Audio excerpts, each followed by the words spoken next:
Hi, welcome to Life at Google's video about how to prepare for a technical interview. I'm Sean, Technology and Engineering Recruiter.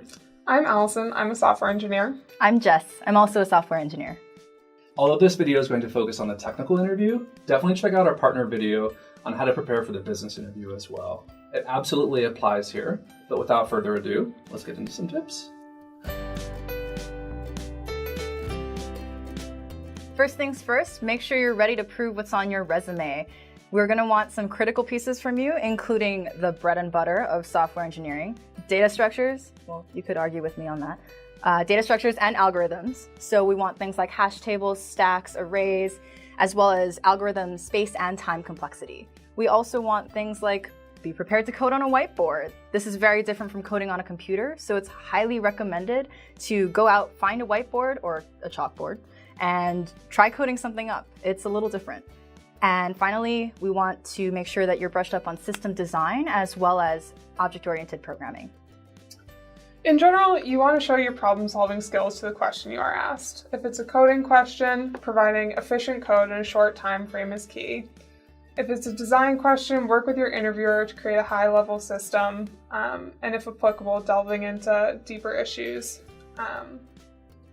If it's a general analysis question, show that you understand all aspects of the problem, and if necessary, offer multiple solutions discussing their relative merits. In the end, the interview wants to know if they'd be comfortable working with you on their team. Specifically, you should focus your preparation on the following areas. Coding. So you're going to spend the majority of your time actually writing code in the interviews. We do ask that you are pretty familiar with at least one coding language. Typically, we'll interview you in C++ or Java. You may use Python or C in different projects here. You will be expected to know APIs, object-oriented design and programming, how to test your code, and be able to come up with corner cases and edge cases for yours and other people's code. Another big thing is algorithms. I mentioned this in the beginning and it's coming up again because surprise, it's important. All right, so you also want to know how complex your algorithm is. Remember, it's time and space complexity, as well as how to improve or change it. If you give me an O of n algorithm and then you give me an O of n factorial or O of n squared, and you tell me it's better, this is gonna be a little awkward. So another thing, if you get a chance to study up on other algorithms like Dijkstra's or A*, it'll probably help you too. Testing is incredibly important. Candidates with 3 or more years of industry experience should have hands-on testing experience.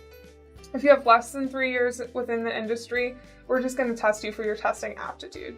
You can expect questions such as, how would you unit test the code you write? What interesting inputs or test cases can you think of? And we may also ask you to design end-to-end integration, load and performance, or even security tests for real-world systems such as Gmail, for example. Data structures. So you should study up on as many data structures and algorithms as humanly possible. You should know some of the most famous classes of NP-complete problems, like the traveling salesman and the knapsack. You should definitely be able to recognize some of these very famous questions when asked in a slightly different way. Also, try and find out what NP-complete actually even means. You should absolutely know trees, some basic tree construction, traversal and manipulation algorithms, hash tables, stacks, arrays, linked lists, and so on. Also, math. Some of our interviewers will ask basic discrete math problems. Don't worry, they will be very relevant. Counting problems, probability, things that happen in everyday life. So before you come in, spend some time refreshing your memory on these things or learning the essentials of probability theory and combinatorics. You should be pretty familiar with n choose k problems and the like. Recursion. Many coding problems involve thinking recursively and maybe coding a recursive solution. Prepare for recursion, which can sometimes be tricky if not approached properly. Practice some problems which can be solved iteratively, but a more elegant solution is recursion. Operating systems. You should understand processes, threads, as well as concurrency issues and everything related to that, such as semaphores, mutexes, locks, things like that. You should also understand resource allocation, so what resources a process or thread might need. Another thing, context switching.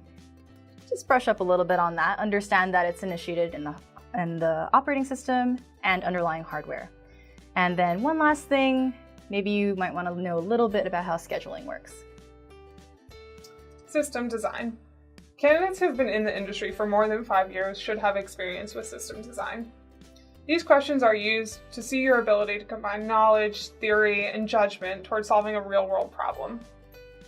Sample topics include feature sets, interfaces, class hierarchies, distributed systems, and designing a system under certain constraints. You should also have an understanding of how the internet actually works and be familiar with the various pieces: routers, domain name servers, load balancers, and firewalls. Also understand the basics of how search works.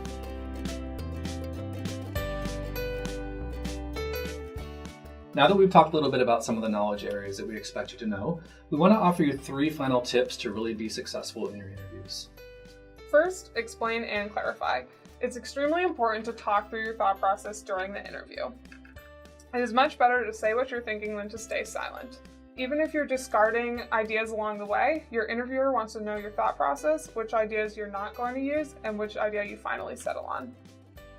Clarifying the question is also important.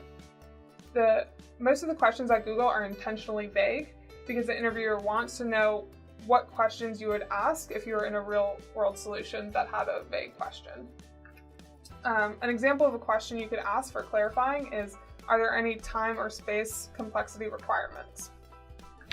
Secondly, we want you to keep thinking. We know this is really strenuous, interviewing is really long, but the first solution that you come up with might not be the most elegant. So we encourage you to keep thinking through the problems. Think about your current solution and how you could potentially improve it. And finally, practice. Make sure that you practice physically writing your code. You won't have an editor, no color code for comments, no autocorrect. Be sure to test your code, be sure that it's easily readable without bugs. Find problems, write code, solve them. There's no better way of practicing than actually writing out code and algorithms. And that's it for today. Thanks so much for joining us. Woohoo.